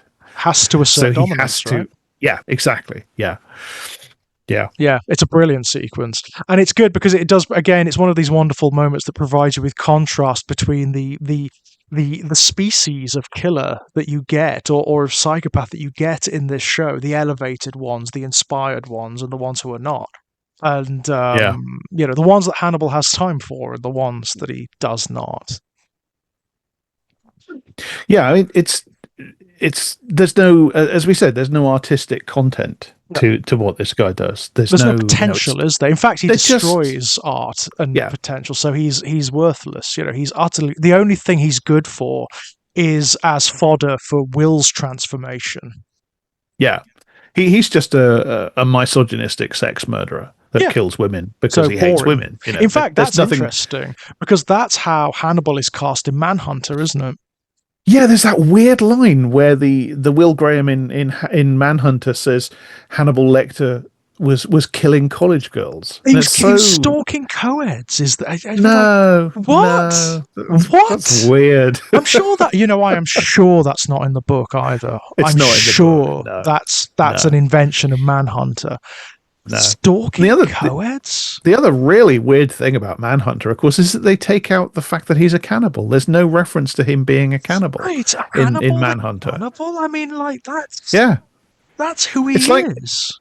it's like Manhunter is ashamed of that Yeah. character. You know, Yes. um, it has to kind of process Hannibal to make him into something that Manhunter can countenance, What, so it has to make him something that looks like a quote unquote realistic serial killer that a right. serious crime drama Yeah. can bear to put before you and stuff like that. So it So has to take bizarre. out the elements that are quote unquote silly, and In that's in in always, in the same story that has Francis Dollarhide, yeah, that's what you yeah. take out. That's the silliness, right? It's always, this is what I feel about this entire franchise. Certainly, particularly in the original books, there's these two impulses at war with each other, and they cannot reconcile. Thomas Harris wants on the one side to be writing realistic crime Mhm. thrillers using a bedrock of sort of criminal psychology, Yeah. Mindhunter and Yeah, that sort of thing. profiling. Yeah, yeah, Yeah, yeah, exactly, absolutely. Yeah. which is nine tenths bollocks anyway, but never mind. Oh, But yeah, yeah. if you believe it, you believe it, and that's the basis of countless quote unquote realistic crime thrillers. There's Mhm. that impulse, but also he creates this character Hannibal Lecter who is kind of inherently flamboyant and grand guignol and Yeah. gothic and Yeah. surreal and strange. And as the books go on, Hannibal just gets weirder and weirder. As the books go on, he acquires things like maroon colored eyes and a Yes, sixth red finger. eyes. Yeah, He can and smell like, yeah, and emotions and stuff as like that. as we've mentioned, I think we talked about this right the way back at the start of this series, where we did a kind of introductory episode. By the time you get to the last book, he was, he had a stepmother who was from Hiroshima, and Yeah. he was born the middle of the Second World War, in the famine in the Second World War, and he's sort of got martial arts training. He's become a Yes. full on sort of gothic evil supervillain karate. Yeah. It just gets more and more bonkers. It And those does. two, I mean, it gets better the more bonkers it gets, in my Mhm. opinion. Yep. But those two impulses just do not go together. And Manhunter is definitely, the adaptations all wrestle with this. They Manhunter really do. is wrestling with this in a way of sort of just trying to hide all that sort of stuff, all that sort of bonkers stuff. Yeah. Silence of the Lambs lets it out a little bit, so Mhm. it's a really incongruous mixture. Silence of the Lambs. On the one hand, you have this quite, again, quote unquote realist depiction of the FBI and crime Mhm. procedural and stuff like that, and then you have this very strange, over the top performance Yes. from Anthony Hopkins. By the time you get to the TV series, they've completely embraced the surreal and the figurative and the gothic that's always been in this Yep. story, sort of trying to get out. And they've, as we've said repeatedly, they've kind of squidged the mind hunter impulse from the original texts into this repeated cosplaying at being CSI Baltimore. Uh-huh. It's such a fascinating series of It's the texts. project. I mean, I know I say it almost every episode, but the fact that it exists in this condition, where it has all of that complexity going on underneath. It understands the text, the core text, in such an intimate way, but isn't slavish to them. It isn't enslaved to them. It isn't trying to give you a literal reproduction of them, or even like a literalist adaptation of them. It is its No. own project. It's taking the poetic influences and elements and the mythological things, the romantic stuff, and just throwing it all together in a blender and making something new. It's such Yeah, a I absolutely. can't Yeah. yeah, wordless, incredulous, completely. I cannot get Yeah. over it. And every single time I come back to watch the episodes, I'm finding new stuff in them. Yeah. No matter These how many episodes really times I watch them. these two episodes really surprised me for how cohesive they are as a pair Hmm. and how incredibly discursive they are around these. This, it's like an imagistic tone poem uh, centered around the theme of animals all the way Yeah. through this, from the fish at the beginning, and then Uh-huh. the fish that are in the huge sort of fish tank that Yes, Mason, the eel, of unseen, course. is pushing Margot down onto in this Yeah. sexualized abuse that he's subjecting to, the horses Yeah. and the bird and the mouse, and it's a real bestiary, these couple It of really episodes, is. The and then mention that of the pigs and the explodes. livestock, of course. Yeah, it explodes in as you call it, the furry episode, and it's really the theme is really coherent, Yeah. about the relationship between humans and animals, and how humans consider animals, and how Hmm. we see ourselves reflected in them, and how we can construct them in our minds. And then you got the mythic framework, that goes right the way, but it's this discussion of good and evil and innocence and guilt and stuff. And I think one of the things we said in sort of the preparatory chat, Hmm. that I love Hannibal's attitude, because he doesn't see the distinction that Will sees. He loves Will's pathology, but he doesn't Mm. share it. Will's pathology is, as I say, it's the sin of wrath, because he sees Yeah. bad people and he wants to hurt them. Yeah. And but particularly when he sees bad people who he sees as echoing people who've hurt him, which ironically is very Mm. definitely Hannibal in Will's mind. Yes. Um, and but of course Hannibal,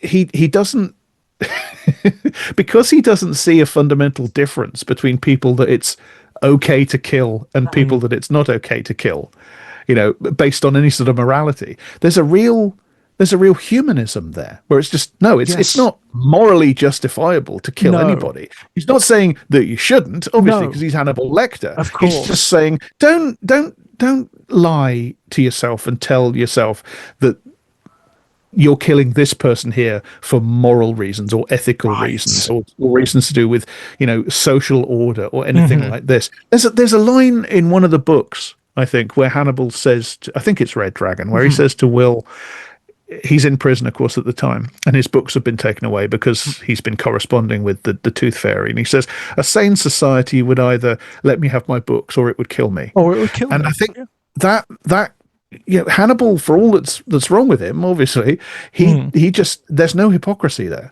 There's a kind of moral purity, because Yes.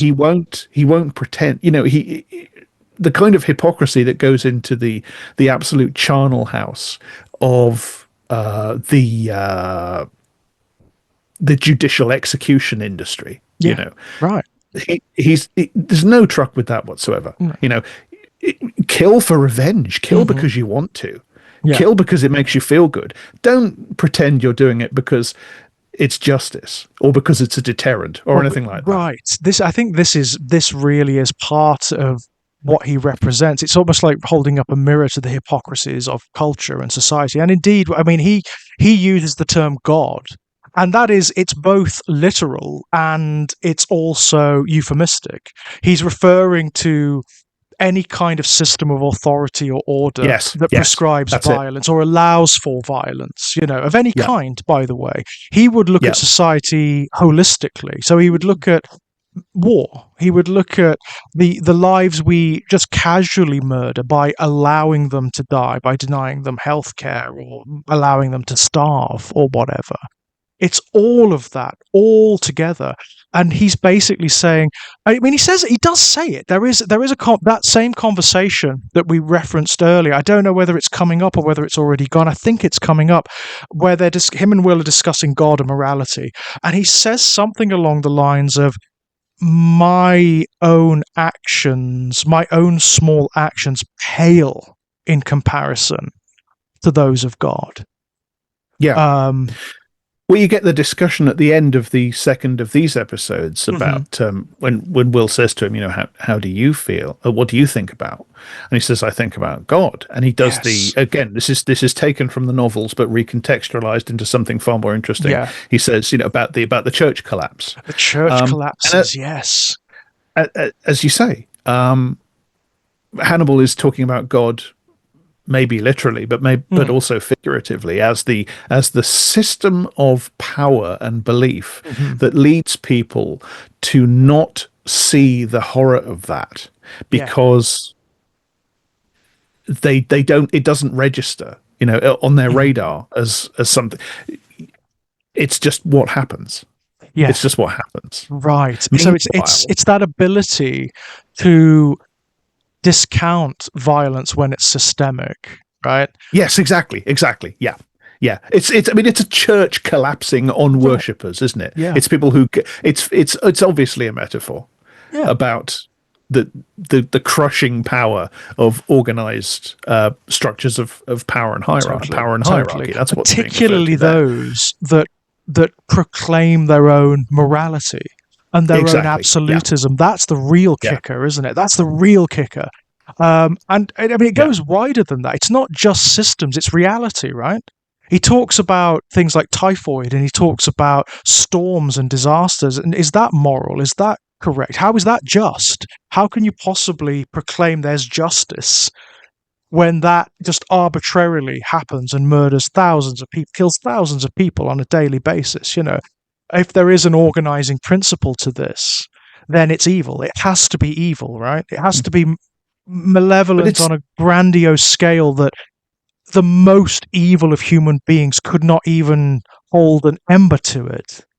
Yeah. But it's not a kind of juvenile cynicism. The line, No, typhoid and swans, they come from the same place.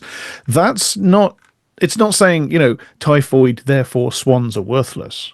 What it's saying no, is swans, therefore, maybe typhoid isn't so bad.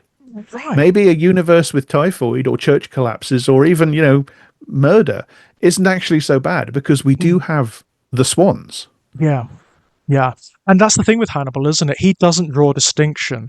He is like the child who doesn't draw distinction between positive and negative attention in that regard. It's all He experience. It's all It's experience, all it's all it's all play. content. Like we Yeah. were saying last time, it's all content, it's all meaning. That's what he's Yes. about. Yes, it's all potential poetry, isn't it? That Yeah. that's it for Hannibal. If something has poetry, if it sparks emotion, if it stirs you in some way, if it's inspiring, then it's worthwhile. That's why he does what he does, as we said in the last discussion. That's why he does what he does to the people he kills. Why he turns them into meat, into meals, because Hmm. even the worst of them then has some poetry. They have some meaning in their existence. It's telling that he doesn't to Mason. Yes. Yeah, Mason is inedible. Inedible. Yeah, he's the stuff is so toxic that Yeah. He is says to Gideon, as you pointed out last time, he says to Gideon that the tragedy isn't to die, the tragedy is to be wasted. yeah. But to be wasted is what Mason deserves. That's Oh my he is god, yeah. waste. And he is waste. Yeah, that he's Yeah. already done it. His whole life is just Yeah. waste. There's nothing Yeah. there's nothing salubrious, like not an iota in Mason insofar No. as Hannibal is concerned. And you know how you talked earlier about how Mads' performance in this one, you see lots of emotion. Wait till the episodes where he's like directly encountering Mason. There are Mason is such a some great foil for Hannibal. Oh, he It's is. In fact, he's the only, apart from Will, he's the only character that makes him flap because he's just so insufferable to Hannibal. The Yeah, I hate. remember those scenes. I remember Yeah. the used tissue being dropped on the table. There's a point. I mean, it's so hilarious. It's such a.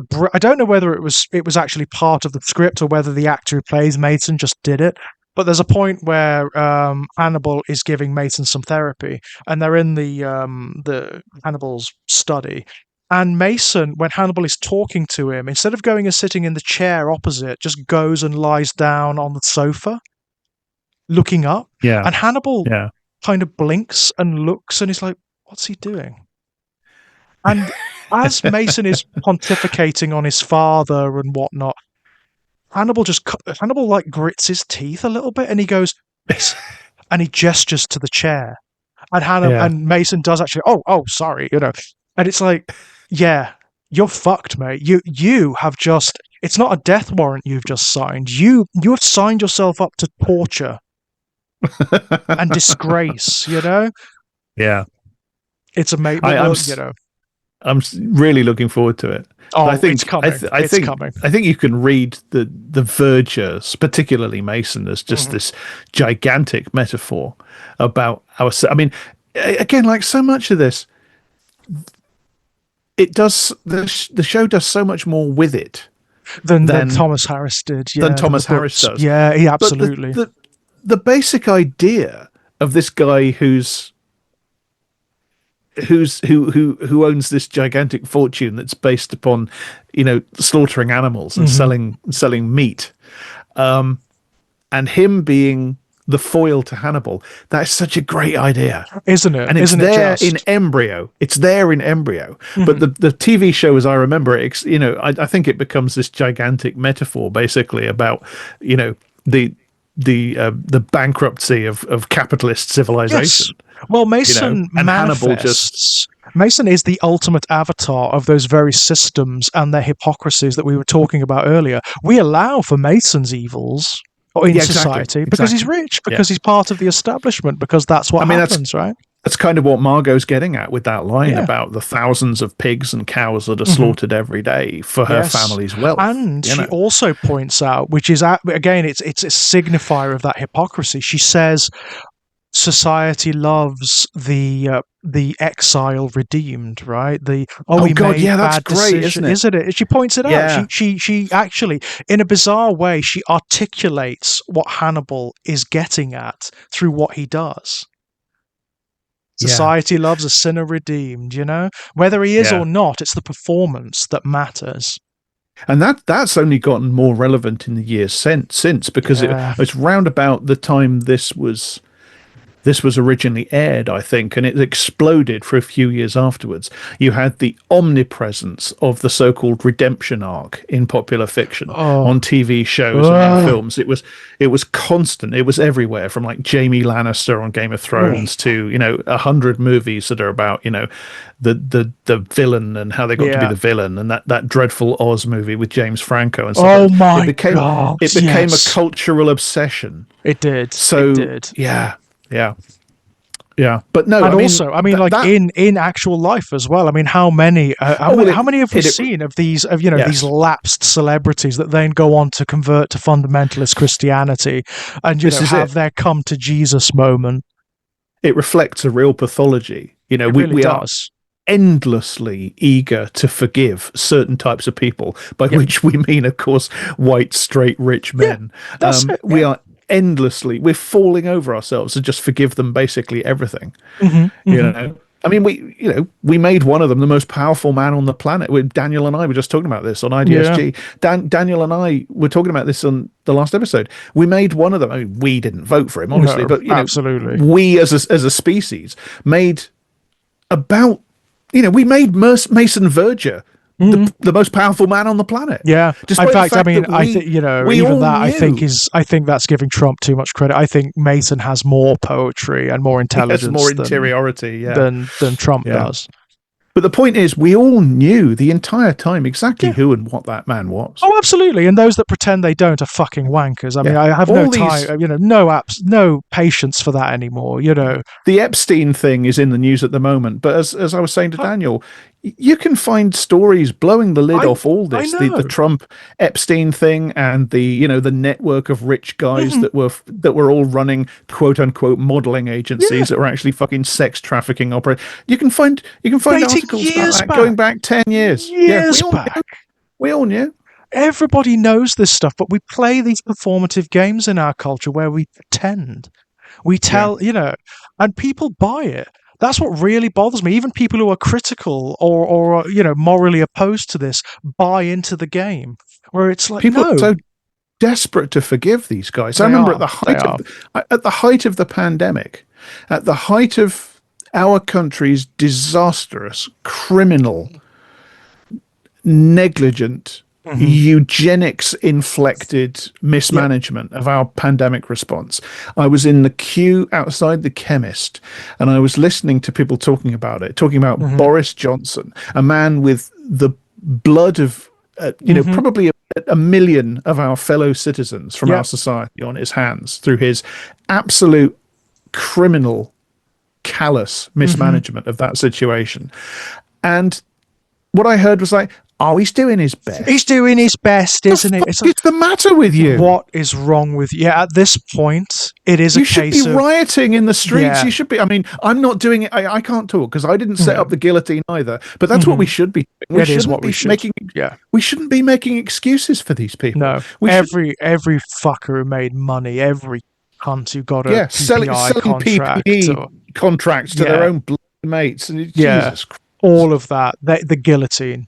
I'm with Hannibal on this. I am. It's just get rid of them. They're Well, that's Will, parasites. really, isn't it? I mean, that's Yeah, it's Will's view, Will. Yeah, it's isn't it? Will's. They Yeah, it deserve to is die. Will's Yeah. morality. Yeah, Yeah. absolutely, And if absolutely. we're, yeah, in terms of formal sort of political ideology, I'm Mm. against the death penalty. Likewise, But likewise. in a world, I mean, I think it's pointless and brutal and all Mm. that stuff. I agree. I agree. I agree. Mm. But in a world where we just accept as normal the fact that people die from Hmm. poverty, from treatable Yeah. diseases in their millions every Hmm. year, why the hell shouldn't these people Absolutely. get what Will nearly gave the guy in the stable? You know? I am erring towards there should be another set of laws for the very rich and the very powerful, people who are representative, who pretend authority over other people. I am Oh, yeah, where they have it's capacity to do damage. it's funny. That's long been my position on the death penalty, which Hmm. is I don't think it should be legal except for heads of state. I think we Yeah. should have the death penalty Yeah. for heads of state who are convicted of crimes like starting wars Yeah. or funding wars or gross negligence in the Yeah. face of emergencies and stuff I like that. agree. I agree. I might even extend it to people like priests and pastors who do similar things. I might even be tempted to clergy who do similar things. Yeah. Um, but But yeah, this no, is I the agree. this is the exact this is the exact slope that Will Graham is on. This is what we're Yeah, talking about, isn't it it? is. It's the wrath of the lamb. It really is. Yeah. Yeah. It really is. But I could see it, and I love the fact. Again, I love the balls on the show. The fact that it's kind of like willing to go there. Yeah. Yeah. And It's that interesting. line from Margot about the thousands of animals that her family's Hmm. company slaughters every day, That'll be a real that of course preoccupation as well. comes that of course comes in the context of these episodes where we've explicitly had the viewpoint expressed that animals are just like us. They have Animals, friendships, they right? have interiority. It's all Yeah. part of the inhumanity of Mason, isn't it? And of the not just Mason, but of the system that he actually represents. That's what Yeah. it is. Because of course the children that Mason endlessly abuses at the summer camps and the pigs that are abused and then slaughtered are the same. Yeah. It's all the same. It's all suffering is suffering is suffering is suffering, and sadism is sadism is sadism. Yeah. It doesn't matter to whom or to what it's been done. No, It's that's all the right. same. Mm. It's brilliant. I mean, it's so incisive in that regard. And again, that Yeah, that is such it's a heady brew. it is, and it's such a preoccupation. The pigs, the slaughterhouses, all of that will come up so much, especially in like Mason's episodes. I'm Because really it's all looking he forward to talks getting to about. those. It's all he talks about. Well, I mean, now they've been introduced. It's really when Mason is introduced, the show just hurtles along. Because also it becomes very funny as well. Because he is hilarious. I mean, he is a very funny character, Yeah. and it just pushes it. It just it's like some of the other slightly comic characters, like Chilton, actually, pushes it just far enough. Chilton, who's off the board at the moment. For a bit, yeah. I mean, and again, the show is really playing that close, isn't it? It mentions Yeah. Chilton, I think, once in this entire double act. He's mentioned once, Yeah. despite the fact that he was so significant, in the previous ones. It's really Yeah. playing it close to its chest because, of course, Chilton's got nothing to say anymore. He's got no story to tell No. for now. No. But he will make a dramatic re-entrance at some point. Spoilers: he is Yes. around. He's still well. You He's know still what? alive. Is he? That's the thing. You'll see what we mean at the end of this series and the beginning of season 3. Is he alive? I don't know. It's hard to Yeah. tell. Are It's it, going to be are very any hard of to them tell. Yeah. quote It. unquote alive? Really? Yeah. As I say, this. I mean, that I keep coming back to that scene, the ice fishing scene, but that Mhm. really, for me, that really announces the fact that this show is just playing by completely different Oh yeah. diegetic rules now. Yeah. I mean, it's already pared back the narrative mechanics of the crime procedural back to the Mhm. absolute bare minimum. We get in these two stories, the two cases in these episodes, Yeah. we get the the bare minimum. We get the scenes that you always get in these sorts of Mhm. stories pared right down to the absolutely few necessary to, and Yeah. it To relies move it in order along. to Yeah. make in order to make that work, it relies upon our contextual knowledge of how stories like that work, because we've all Yes. seen these sorts of shows before. We can kind of join the dots up ourselves. Mhm. It's not just doing that, it's also, as I say, it's screening conversations that you as the audience don't know whether they actually happened, and it Yeah. doesn't matter It doesn't. because It the doesn't. show is Right. is just it's just happy to be an interplay of concepts. That's right. I mean, you even get it metaphorically expressed in one of those CSI Baltimore scenes, the autopsy scene when the bird emerges. That the way the characters react, yeah, it's because it's very strange, but it's also an intrusion of the mythic stuff, the poetic stuff into that CSI Baltimore space, right? The Yeah, bird is almost like an invader. It shouldn't be there. It shouldn't operate in that story. yeah, yeah. It's as I say, it's heady stuff. It really is. It is brilliant. Railjack, I mean, yeah. Oof, yeah. I Woo! mean, I think, there was still, I mean, there's still more. I think you could just keep diving into these episodes, quite frankly. It's just an autopsy that carries on and on and on and on, isn't it? Yeah. Um, but yeah. What I mean, what would you like to do next, Jack? Would you like to switch it back to doing another Lovecraft? I'm enjoying that rhythm, to be honest. Yeah, me too. Me too. Hannibal Lovecraft. I'm Yeah, picking, yeah, and I don't know, doing the Lovecraft retrospectives is got the bit between my teeth a little bit. I've gone back and read and listened to quite a lot same, of Lovecraft same. stuff lately. Yeah, So shall we switch back to the Lovecraft next time? I think that's a great idea. Yeah. So, Fabulous. Yeah, I'm up for and a that. bit of deferred gratification on the next batch of Hannibal will Yeah, sweeten it. Yeah. absolutely, absolutely. Well, before we go, anything to throw out there? Yeah, I mentioned the podcast I do with Daniel Harper about the far Hmm. right. I don't speak German. There's also my Patreon, where you can get advance access to everything I do, everything on there, loads of essays and former podcasts and stuff, all on a convenient feed. You get access for $1. My Blue Sky, I'm not on any other social media, but my Blue Sky is at Times Carcass. And almost everything I write is published at Eruditorium Press under my name. So that's me. Still got a Excellent. GoFundMe up if people want to help me pay for my massive vet bills for Hmm. saving my cat Emily from cancer. So yeah, that's me. Links below, guys. Links below. GoFundMe at the top, by the way, for Emily.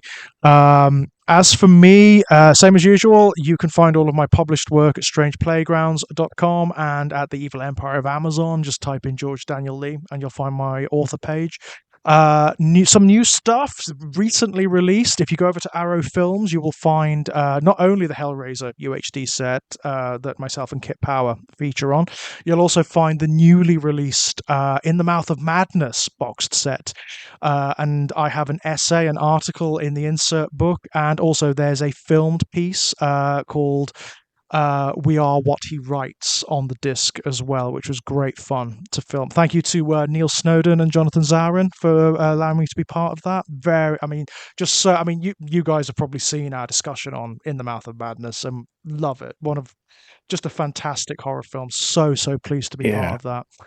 we did a Um, same log on that, didn't we? But yeah, oh, We did. The We did. discussion with you and Kit on the Hellraiser box is chef's kiss. Yeah. That was fantastic fun. This is not as long. This is more of a. It's a smaller piece that we did for this one. Um, but it was still lots of fun, and the way it was filmed as well. Jonathan filmed it, and he set us up in a cinema, an independent cinema, so it looked like we were watching the film Yeah. as we were talking about it, which was great fun. Even lit it like that final scene from Like In the Mouth the of scene Madness. in the movie. Yeah. Great. Yeah, brilliant stuff. Brilliant stuff. My ongoing non-fiction series, My Life in Horror, which I inherited from Kit, is the ongoing over at gingernutsofhorror.com. Should be a couple of new essays coming out there very soon. And like Jack, you can find me over on Blue Sky at George Daniel Lee or Exaggerated Elegy. And that's me, Jack. Again, I mean, I'm so loving these discussions. It's just, I could talk about this bloody show for hours. Yeah, I'm just constantly surprised by how well Yeah, this stands up. It's so good. I, It's yeah, unbelievably it's good, to be annoying, honest. It's actually. It is slightly yeah. annoying because I do find myself scrabbling. You know, when you find that piece of work and you just find yourself scrabbling around trying to find something that matches it or is even Yeah. close to it in terms of quality. Yeah. It's that for me. You have to compromise after this, and that's the only equivalent I can think of, and it's a very different show. Is Twin Peaks: The Return? Well, I've yet to get to that, so I'm really, Oh wow, having heard bloody you hell! and Elliot, our Mm, sadly absent friend, talk about that. I'm really Elliot, Jeez. who he found out too much, so we had to turn him into a Damien Hirst exhibit. Um, Yes, exactly what happened. I'm having afraid. Yes, having heard you two talk about it, I'm really keen to get to the honestly, Twin Peaks it's I couldn't series one of believe these it. days. Yeah, couldn't Yeah. believe it when I saw it. I was jaw on the floor in amazement, Well, just utter amazement that it exists. Yes. So until next time, guys. Bye bye. see ya.